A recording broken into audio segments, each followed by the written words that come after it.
this current situation. It's somehow, you look at what's going on, it's somehow ridiculous, because we had the Iranian foreign minister going to Pakistan. He posted on his X account that it's a tour. I'm gonna go to Islamabad, then Muscat in Oman, and later on to Moscow. And Woo.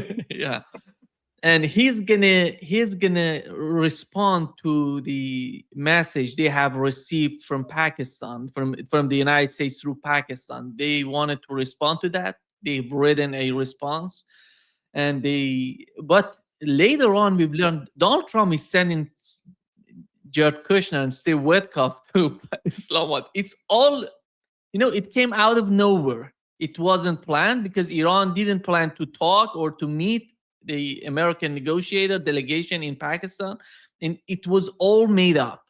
They made up. They right now, just moments ago, they announced that it was canceled because because Iranian foreign minister right now is in Muscat in Oman. So if they go there, there is nobody to negotiate, to talk with them. And how did you find the situation right now with these sort of moves on the part of Donald Trump? I don't know if we can call them moves, but he's trying to negotiate on one hand. On the other hand, you see he has the blockade of the blockade. Your understanding of that? Yeah. So first of all, his insistence on meetings, which Iran refused to attend, first on Tuesday. And then, as you said, when it was announced that the Iranian foreign minister would be arriving briefly in Islamabad and would be speaking to the Pakistani the mediators, and then would be moving on to Muscat and then to Moscow. The U.S. immediately took that as, I guess, a sign, or they wanted to push the Iranians to talks. So they obviously announced that there were going to be talks. We see this repeatedly with the Trump administration. We saw it most spectacularly last week, at the end of last week, when the Iranian foreign minister made this, I'm sorry, I'm going to have to call it disastrous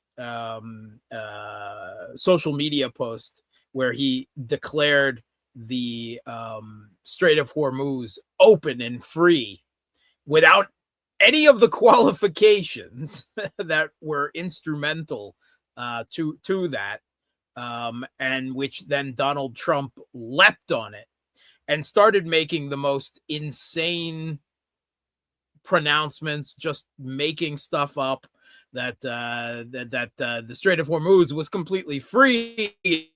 Iran had promised never to block it again, and they were going to hand over all of their enriched uranium to the United States and never enrich uranium again. And they were going to help the U.S. Remove sea mines from the Strait of Hormuz. And they were going to give him a little pretty pink pony with a ribbon attached, and just all of this ridiculousness. We saw the same thing quite often in the conflict in Ukraine, where the United States would announce things and Russia would be like, no, we never agreed to that. That we never agreed to meet. We never. I often think that the Trump administration does this with the intent that simply by saying so, the other side will be pressured into making it so, right? That simply by the speech act, that will somehow pressure the other side into accepting that reality. We've just seen it so many times now. And it didn't work. The Iranians just ignored them and went on to Islamabad. And they've also told the Americans before, we're not meeting your twink son-in-law and your real estate buddy. Those are not diplomats. If you want to actually conduct serious diplomatic business with us on our terms, then you send real diplomats. You don't, or real politicians, real figures within your administration, not your cronies, your cronies and your nepo babies, right? I mean, that's the situation. And I mean, there's no, besides the fact that neither one of them actually has a position within the Trump administration or within the U.S. government. There's also the fact that we had a British diplomat a few weeks ago refer to them as essentially Israeli assets. So, I mean, it's not surprised that the Iranians have said they don't trust them and they don't want to meet with them, and there's no reason why they should, right? But I quite obviously the Iranians were going to refuse a meeting with anyone, much less Jared Kushner and Steve Witkoff. And that's because of the bottom line that the IRGC put out, that there would be no further negotiations with the U.S. until their kind of sham counter blockade is lifted. Now, this counter blockade, it must be said,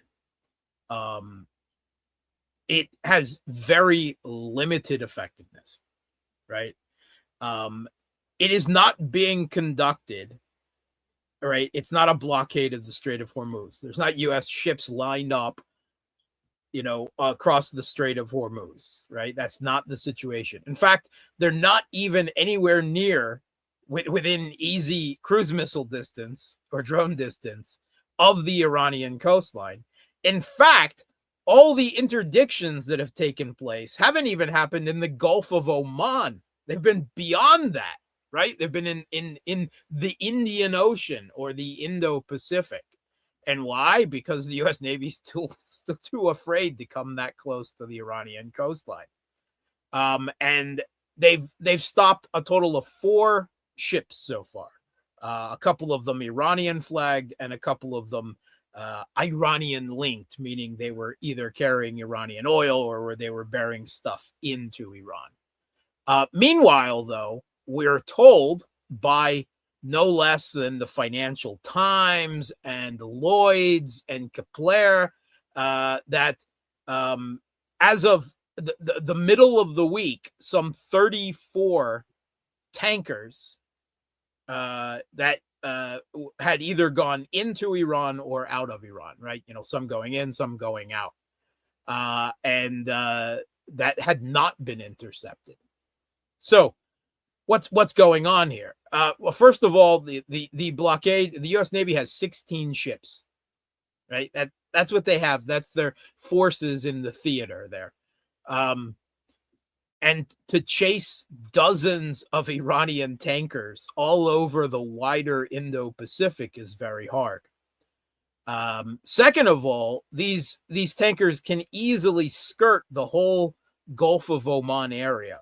All they have to do, right, is skirt the coastline of Iran, come out of an Iranian port or the same way going the other way around, but come out along the Iranian coastline. And we know the U.S. doesn't want to go anywhere near the Iranian coastline because of Iran's anti-ship cruise missiles, aerial drones, surface drones, underwater drones, mini subs, aircraft, cruise missiles, ballistic missiles, you name it. Iran has a plentiful quiver with which to target the U.S. Navy, right? Which is why no U.S. Navy ships have approached the Iranian coast in this entire conflict. It has never happened. So they're well out. A fast attack boat, lots of things. They take skirt the Iranian coast, and then they enter Pakistani territorial waters, right? They skirt the Pakistani coast, all right? They have the right to innocent passage through Pakistani territorial waters. Is the U.S. going to attack ships in Pakistani territorial waters? Iran is betting that they will not. They certainly haven't so far. Do they want that kind of diplomatic incident with Pakistan? No. then they just skirt Pakistani waters, right? They can unload things there if they need to, change them to another ship, arrange deals. If not, they enter Indian Pakistan territorial waters. Is the U.S. going to attack ships in Indian territorial waters? No, they certainly are not. The same thing, they can unload them there or go all the way around India, and then they're well off into the Indian Ocean past that. That's why this blockade is a sham, right? It is actually kind of silly when you look at the declarations. Yes, they have caught a number of ships that were well out into the Indian Ocean or beyond. I believe one near Malaysia, the Straits of Morocco, right? You know, those types of interdictions. But all Iranian tankers coming in and out have to do is hug the coastlines, travel through the territorial waters, and it's no problem. That's why this blockade isn't really so much real. However, it's what the Trump administration is using. They imagine it as some kind of leverage against Iran. And more than that, Trump is portraying it as some type of victory, some type as overpower. And Iran is not willing to accept that posturing from the United States. They're not going to give the United States the PR necessity of of declaring victory, whatever the inside of the sausage of any potential deal might be different. The U.S. is so concerned with their image, the image of the hegemon, of the victorious power, and Trump more so because his own personal image is conflated, of course, at this point with the United States, and no one cares more about the narcissist in chief that is Trump.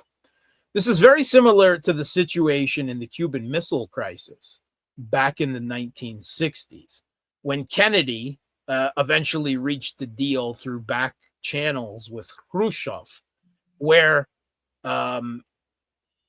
the Soviet Union would remove nuclear missiles from Cuba, and in return, the U.S. would remove Pershing nuclear missiles from Turkey and Europe that it had placed there, which is what caused the Soviet Union to put missiles in Cuba in response. But by agreement, that's part of what the U.S. insisted, was that second part was not publicly made known until decades later, and the whole thing was presented as a major U.S. victory over the Soviet Union and Cuba. That is because the U.S. is so concerned with their image as the hegemon, because the whole hegemony is about power, and if the other countries don't fear you, don't believe in your strength, then there is no hegemony, because, it is the Game of Thrones maxim, right? Power resides where men believe it resides. So that's actually very important. The narrative matters, because the narrative ultimately is what is the foundation of U.S. hegemony in many respects. So Iran is not willing to give the U.S.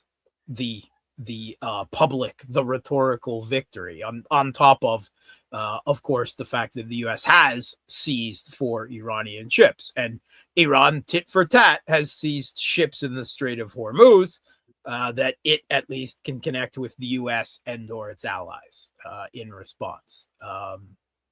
Now, there is a question that was raised in this whole incident with Araghchi's tweet, and there is talk in numerous Western newspapers about a divided Iranian leadership, at least on the issue of negotiations moving forward.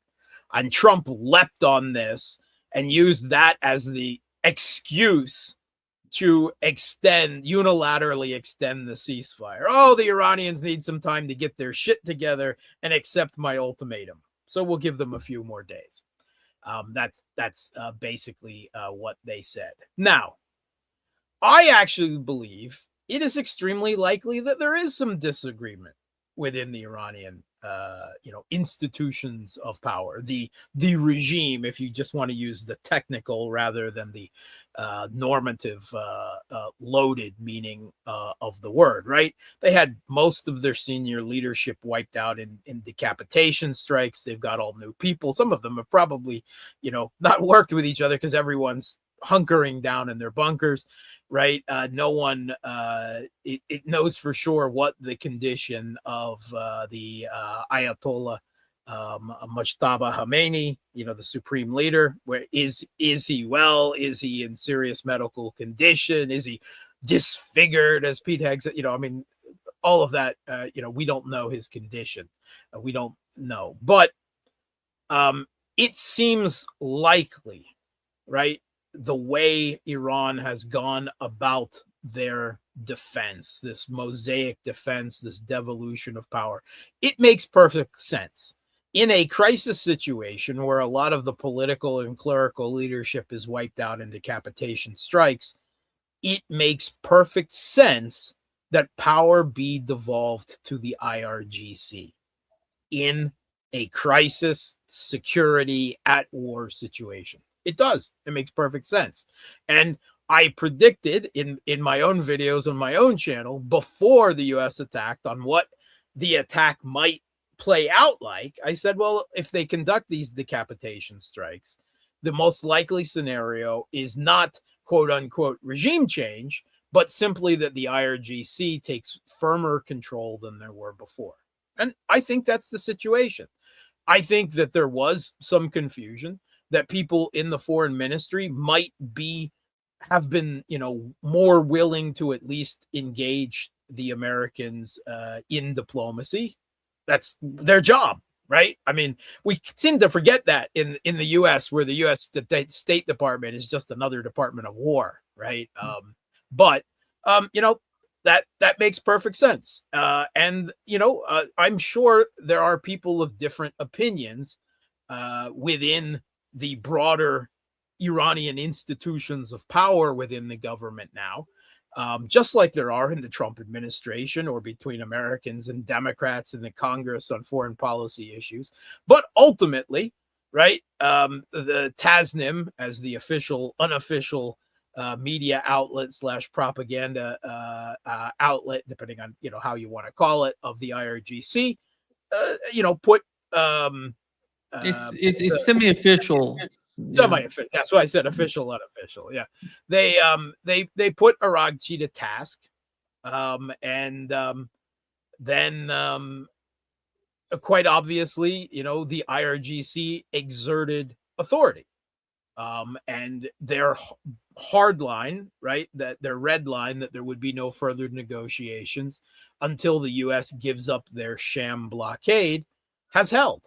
Right. And I think that's the correct decision. I don't think that you can make concessions to the United States. I think that just shows weakness, particularly with this administration. But even beyond that, we've seen that in multiple times with Russia. I think Russia, the Kremlin, has made mistakes in the conflict in Ukraine by being too willing to play political games with the Trump administration, and there are obviously disagreements within the Russian National Security Council. So, it's not like some big shocking thing that some people within Iranian institutions. I've gotten some pushback from that. How dare I even suggest that people within the Iranian government might have slightly different opinions on the way forward? Like, what kind of ideological dogmatic position is that? That's just a realist, right? It hasn't affected anything. The IRGC exerted control. One of my favorites was when the IRGC, after Trump had gone through this running away with Aragchi's post and declared that the Iranians would never close the Strait of Hormuz again. I think it was within a couple hours that the IRGC announced the Strait of Hormuz was closed again. And in doing so, the message that they sent out to ships in the Strait of Hormuz, because it was recorded and it was out on the social media, was that the supreme leader makes the decisions, and we are the enforcement body of that with regards to the Strait of Hormuz, the IRGC Navy, and that therefore it is us that will make pronouncements about whether traffic is open or not, and you should listen to us, not to some idiot's tweets on Twitter. And I mean, it was said pretty much like, I mean, that was in English for for the international captains, right, to understand, lingua franca and everything. And I mean, I choked up laughing. I was spilled whatever I was drinking was coming out everywhere when I heard that. And you can interpret that as who is the idiot tweeting that you should not pay attention to? Well, you could say that that's the Iranian foreign minister, Abbas Araghchi. You could say that that's Donald Trump, or you can say that's both. And myself, I tend to prefer the latter interpretation there. That was a castigation of both. But the IRGC has held, and I will admit, mea culpa, I am surprised that Iran didn't send someone on Tuesday to the talks. I thought they would at the last minute. RT was even reporting that they were, and I'm like, where did you get that? What's the source? All right, whatever. And I couldn't find the source that they were quoting, and I went into an interview, and I was talking about, it looks like they're going to go, and then they didn't, and I was wrong, and I'm glad I was wrong, and because I think that not engaging, not making those types of concessions to the United States when they've laid down that hard line is an absolutely necessity when dealing with the United States. You can't show them any weakness. You can't, and there really is no reason for Iran to do so at this point. Because while it's true that the U.S. has done immense damage, deaths, and destruction in Iran, it's also true that they haven't achieved their goal of regime change, and that every step of escalation the U.S. and Israel have made, Israel has been able to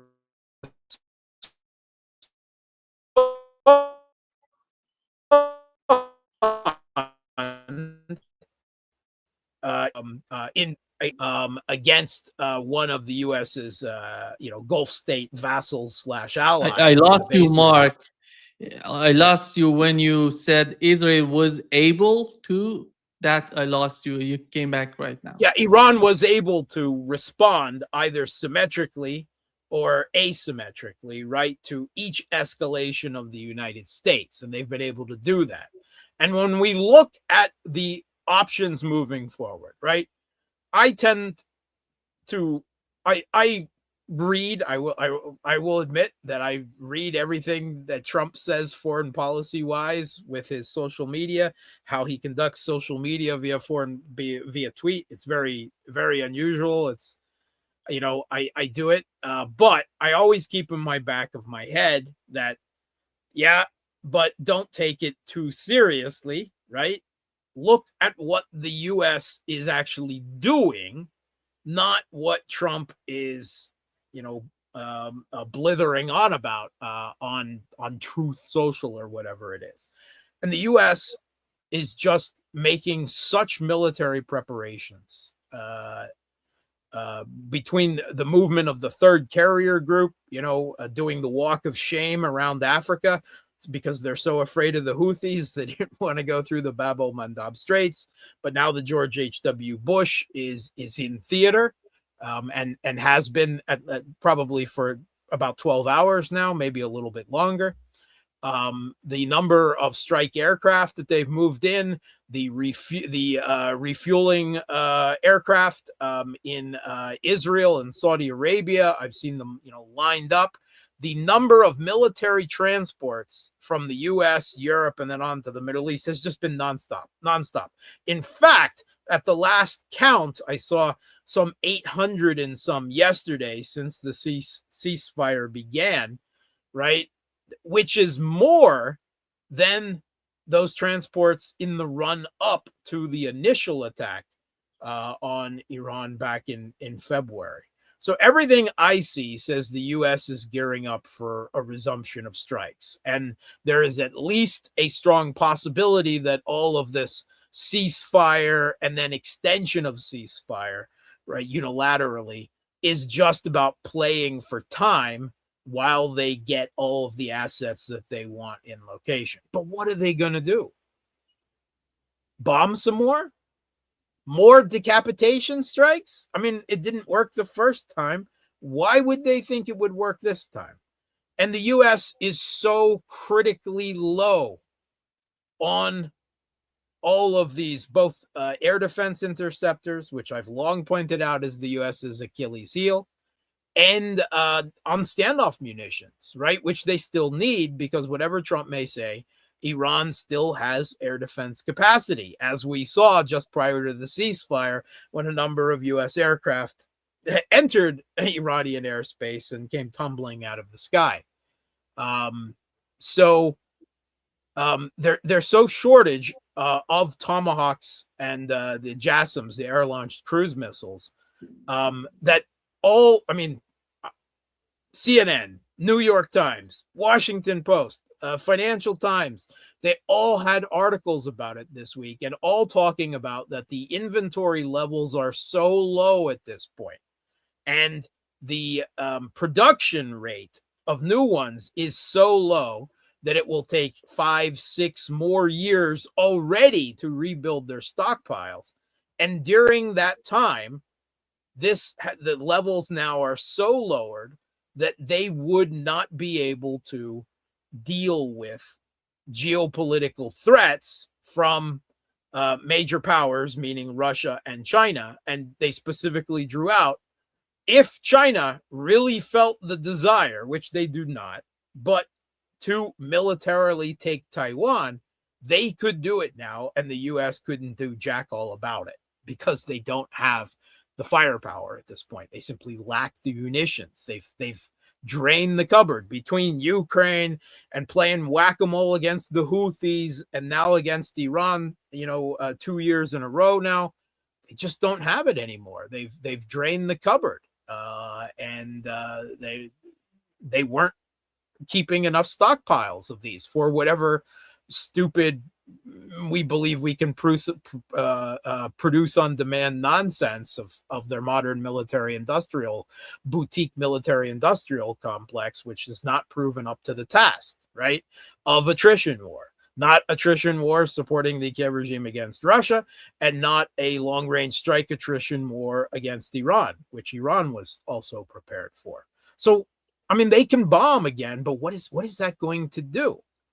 And then Iran has made perfectly clear their escalatory steps for each act of escalation that the U.S. does from here out, right? If they bomb, they will do this. If they send ground troops, they will do this, right? And they've talked about having their allies, the Ansar Allah, the Houthis in Yemen, close the Bab el-Mandab Straits on the Red Sea, right? And if you think there's a global energy crisis and the global economy is screaming now, just wait. Because if that happens on top of this, and the Houthis have already shown that they have that capability, then we're in a whole new ball game, all going straight to global depression in a handbasket.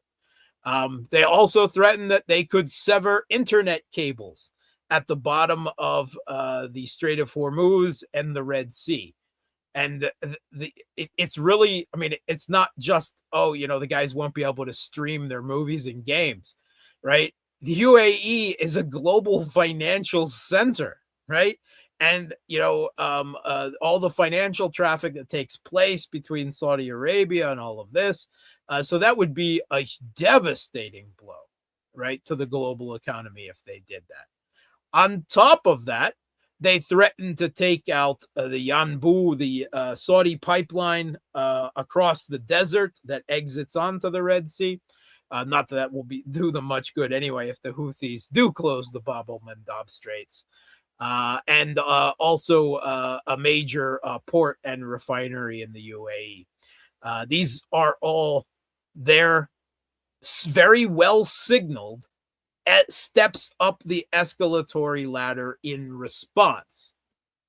And what it shows us is that the Iranians, once again, still have escalatory dominance over the United States in this situation. And that's got to be driving Trump. Well, I mean, it's not obviously. I mean, it is clearly. I mean, all you have to do is follow his absolutely unhinged, megalomaniacal tweets over the last 2 weeks. He's been driven literally batshit insane over the course of this, in the frustration and the impotence and the desperation that he must be feeling now.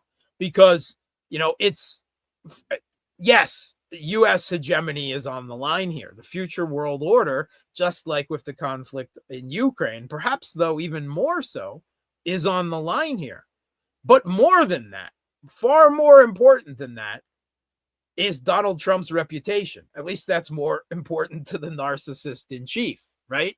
His own image, his own political legacy, his own surviving midterm elections, so he doesn't have to spend the next 2 years fighting impeachment battles against the Democrat-controlled Congress, which seems almost inevitable at this point. He is in a terrible situation. He has no good options, right? If he backs down and loses, then he loses politically. The U.S. loses hegemonically. And what is left other than that? Doubling down. More bombings, more decapitation strikes, which have done nothing and will scrape that cupboard even more bare of those critical munitions, leaving the U.S. vulnerable and with such very tight, hard limitations on what the U.S. can do geopolitically that would then result for the next decade, basically. Russia and China have got to be like, this is the best, right? I mean, particularly for Russia, because, of course, with the oil and the LNG and the aluminum and the helium and the urea fertilizer and the agricultural goods, all the prices going up, all of these things that Russia, are major commodity exporters of. This is great for them. Russia and China both benefit from the U.S. wasting these munitions that cannot be used against them then, either, in directly or handed off to Ukraine or anything. The main concern of Russia and China was that the Iranian government would survive. And they have. And they do. It does not appear that regime change is a possibility in the near future, at least, right? No one can find a path to that. I couldn't find one to begin with, right? The classic South Park gnome underpants meme, right? Where the gnomes go, steal underpants, stage 1, steal underpants, stage 2, ? Stage 3, profit, right? Well, that's like, drop some bombs on Iran. Stage 2, ? Regime change. I pointed that out before the whole thing. How were they going to get from A to C? And it has played out exactly that way. Now, there is a secondary concern that does come to bear now, particularly for China, is that I think both China and Russia do want to avoid a global depression. That's point, because while Russia has is benefiting in the short term from all of this, right? If we then enter global depression territory, eventually that will haunt them as well, right? Demand for everything will go down.